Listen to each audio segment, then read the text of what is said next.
Hello, people. You're welcome to ProUp Masterclass. My name is Tola T.A. Alabi, and today I want to talk about the subject matter of love and romantic love. And I had a conversation with a young friend of mine, and I'm going to come to that shortly. And I guess that was the inspiration for this podcast. I had a conversation with him, I think sometime late last year or so, and he was telling me about his relationship.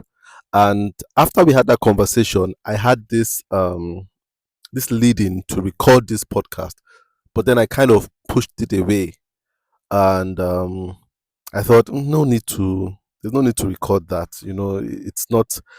I wasn't sure of my thoughts. My thoughts were not fully formed at the time on this subject matter.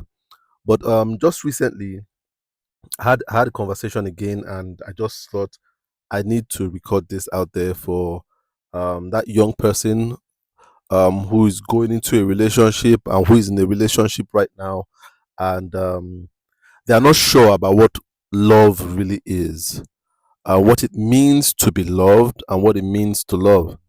And I just hope I can, through this podcast, shed a little bit of light on it.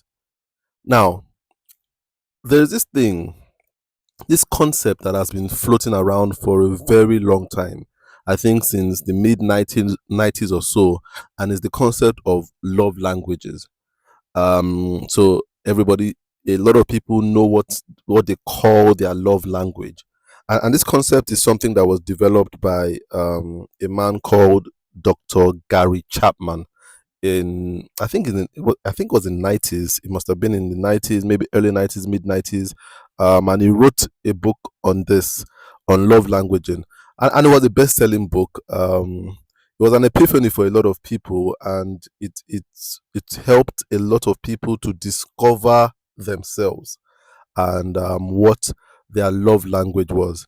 And it kind of broke down what he called love languages into five different ways of expressing love, or five different ways in which people feel loved. And they are through words of affirmation, acts of service, receiving gifts, quality time, and physical touch. So I'll go over them again. Words of affirmation, acts of service, receiving gifts, quality time, and physical touch. Now, it's a pretty. I've not read the book before, but the concept is pretty interesting, and it holds a lot of truth in it.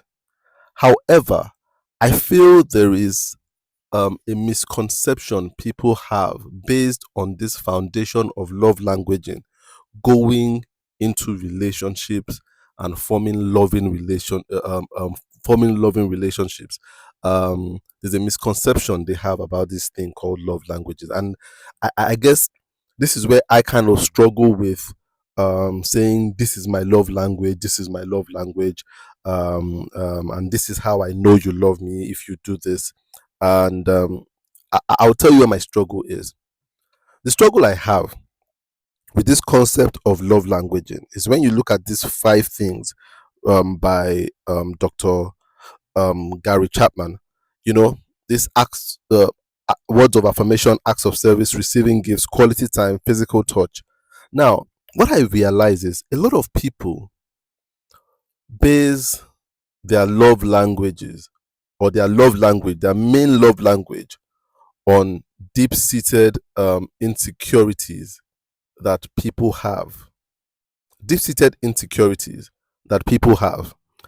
So for a long time, I, I've said my love language is words of affirmation. You understand? For me, words of affirmation. If you can affirm me, you have my attention. Um, I always feel the people that affirm me the most love me the most, and in that in itself is a misconception, because what they're actually doing is meeting a deep-seated, long-standing insecurity I've had in my life for a long time. So growing up, I wasn't, I didn't get like enough words of affirmation. You understand? I didn't. Because the truth of the matter was, growing up, I was not like, I got into a lot of a lot of mischief. I was the kind of guy to throw my toys from the ninth floor of the building down to the ground. I was the kind of guy to throw water bombs on people from ninth floor. I was, you know, I got up to a lot of like sneaky little mischievous things, and because of that, I got quite a lot of scolding. You understand? Quite. Um, so I wasn't, I always longed for words of affirmation to make me feel like a good boy. You understand? I always long for words of affirmation because I got a lot of correction. You understand? A lot of correction. And when it came to school too, when I was in primary school, I wasn't I wasn't the top student in my class, and that's putting it mildly. For people who have heard my story, I was closer to the bottom half of the class than I ever was to the top half. You understand? So there was always, after, when we came home with our results, it was always, you can do better now, this is not good, you haven't done well. And when you see the teacher's remarks to the right stuff, that he is too playful, he doesn't concentrate in class, his mind is not there. So those words got to me. And for me, I longed for words of affirmation that made me feel like, words that made me feel like I was worth it, like, I'm a good person, I'm valuable. You understand? So by that being my life or my story, I I I, I gravitated towards people that affirmed me more. So it seemed like they loved me more. And to be honest, that's not true.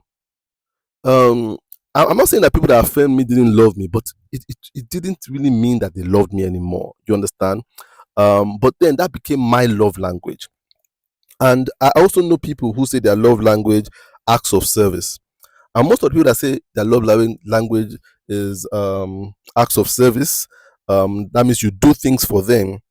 Most of them, when you look at it, they they grew up in an environment where they did a lot of things. So they were the ones being asked to do a lot of things. So there are two scenarios that could play out here. They were either people that were given a lot of things to do in the house. So maybe they were the last born and stuff. So they were, everybody eats. You're the one that goes to go and wash the plate. Or you're the firstborn. Everyone gets to do stuff, but you're the one that has to be the responsible one. And for a long time, you always feel, what does anybody ever do for me? And then by default, your love language becomes act of service because of that context in your life. You understand that, always having to do things for people. So you always feel, when someone does something for you, you just feel so much more special. That becomes your love language. This deep-seated insecurity that you had over time, that you're always the one serving people, and you just feel, someone do something for me for a change. Although there's the other side of the spectrum, where you have someone who has always been raised with people doing stuff for them. So you might have someone who might be the last born of the family or the first born of the family, and you always have people you can command. Oh, you come and take my plate. Or someone, if you're the last born, your parents are always saying, oh, she's too small, he's too small, do it for him, and stuff like that. And by default, that person sees life as, people who do stuff for me love me the most. So you see, you can see how this love languaging can be very, it can be very um founded or deep-seated insecurities. A lot of people say receiving of gifts, and this was the conversation I had with my young friend sometime last year. This receiving of gifts, when people say receiving of gifts, that's their love language. Now, he was in a relationship, and he kind of reached out to me, just saying he's in this relationship where he always feels pressured to give financially to the person he was in the relationship with. And he was saying sometimes he doesn't have enough, and when he doesn't have enough, he cannot give to her. There is an attitude she has towards him that pressures him to just go out and get it. It just makes him feel like he's failing her. And she kind of voiced to him that her love language is receiving gifts. And I know a lot of girls that write that. They write that on social media. Oh, if you want to show you love me, just give me money. It's the person that loves me, that the person that gives me money, that loves me the most. So those people kind of feel like their love language is in receiving gifts. And what I realize is a lot of people that feel this way is either they were brought up in a house where their dad or their mom kind of showered them with gifts. When they wanted to apologize for stuff, it was with gift. When their dad broke a promise, it was with a gift that he made it up. Or the other side of the spectrum, the other extreme, is people who really had nothing and always wanted gifts, but their dad said, "Yo, you can't have that. No, that's too expensive." And every time they went out to a shopping mall, they pointed to stuff and they were always turned down. And so they grew up thinking, if you love me, then you wouldn't turn me down when I point to what I want. And so that's a deep seated insecurity that someone has formed as their identifier of love. And you can see how there's a problem there. There's a problem with that. The same thing with quality time. You have people just who never had parents that were around for them. Not never around. Dad was always so busy. Mom was always at work. We were always with the house help, or we are always just home alone. And I only saw daddy during the weekends. It's so easy for that person to just feel like, if you love me, you're going to spend quality time with me. We are going to be there every time I need you. You understand? You are always going to be there. So the person that is there most is the person that loves the most. So, I think the last one is physical touch, and that's even the most dangerous of them all. Um, Especially in the Christian faith, where you have people that feel physical touch is their love language. It's very, very, it's very dangerous, and that's why you have people. A lot of people are touchy feely. You understand? Just touchy feely. They always just want to have you put your arms around them, you hold their hands, they want to lean on you, touch you, just kind of things. But those things a lot of times are deeply rooted in a lack they had in their formative years. And so I have a big problem when people adults grow up with these insecurities that they need to deal with as something that they want somebody to further foster in their lives. It's a big problem. Like for me, I really believe it's a big problem for me to just want to be affirmed. You understand? And sometimes that wanting to be affirmed makes me very averse to criticisms and correction. It makes me very defensive as a person. And so when I think about it, do I really need that much words of affirmation? I don't think so. You understand? Because the more I have it, the deeper it makes this insecurity of it's okay. It's okay not to have anybody say, "Oh, that's really good," or "You've done really well." It's okay to believe within yourself that you are enough. Um, so if I were to get into a relationship with somebody who constantly affirmed me, it could be dangerous for someone like me, because it could just be me being a drug addict with somebody just enabling me and just feeding me the drugs every single time. You see, it's just like I used to watch this program on TV. I think it was called My 600 Pound Life, and you see this really morbidly obese people, and a lot of times the people they are married to are not obese; they are just regular healthy size. But these people are always feeding them, always going out to buy junk food for them, and that's how they show that they love them.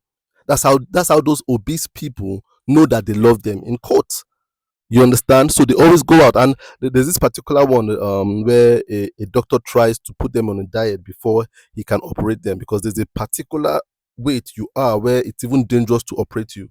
So he tries to get them on a diet, and it always amazes me how it's that husband that claims he loves them, or that wife, or that girlfriend that goes out and sneaks in McDonald's and KFC to them in the hospital while they are waiting to go for the operation. It's that person that claims to love them that is further endangering their lives, because their love language is, you come and you give me food. You understand?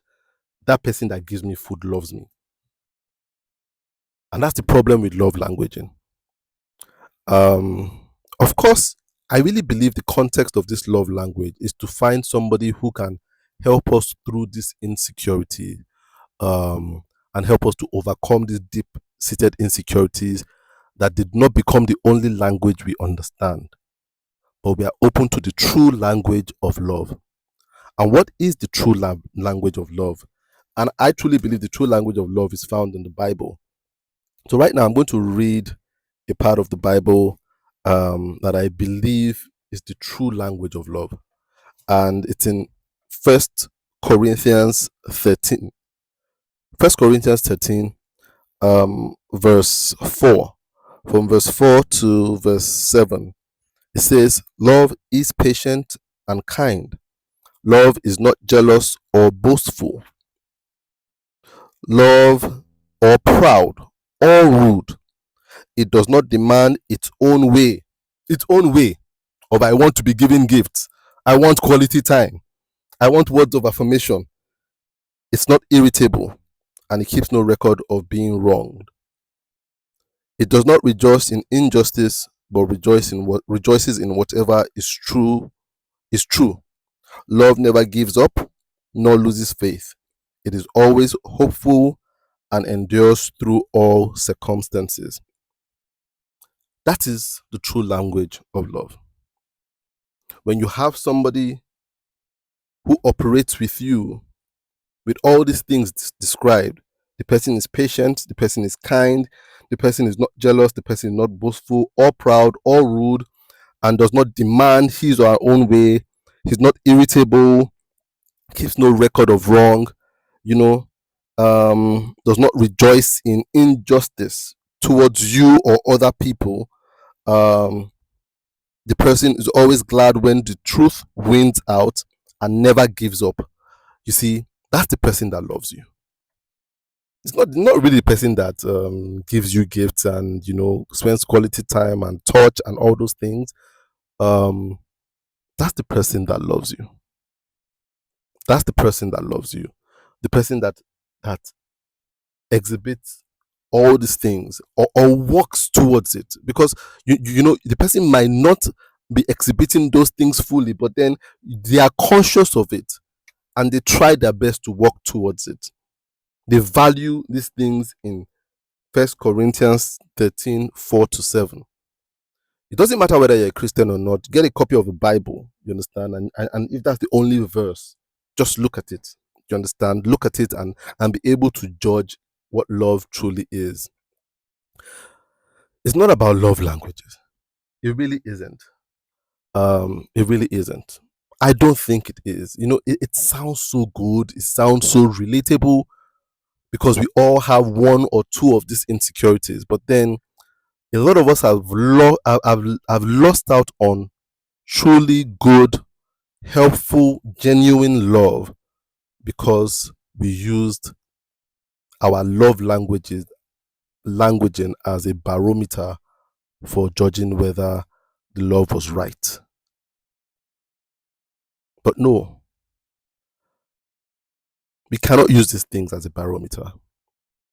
The truth of the matter is, when you have someone that loves you in the First Corinthians 13, 4 to 7 way, all these other things, the quality times, the receiving gifts, the words of affirmation, the acts of service, the physical touch, will come. They will come. They will come at the right time in the right way. But we must really be careful about this thing called love. We must really be careful about these things called love. There aren't 5 ways to love. There really aren't 5 ways to love. There is one scripture to love. One scripture. And that scripture is the truth about love. So I really hope someone here, I'm able to just help you rethink your view of love and look around you and really cite those who really love you. Some of you are about to give up on real true love because they are not enablers. They're not enabling your addiction or your insecurity.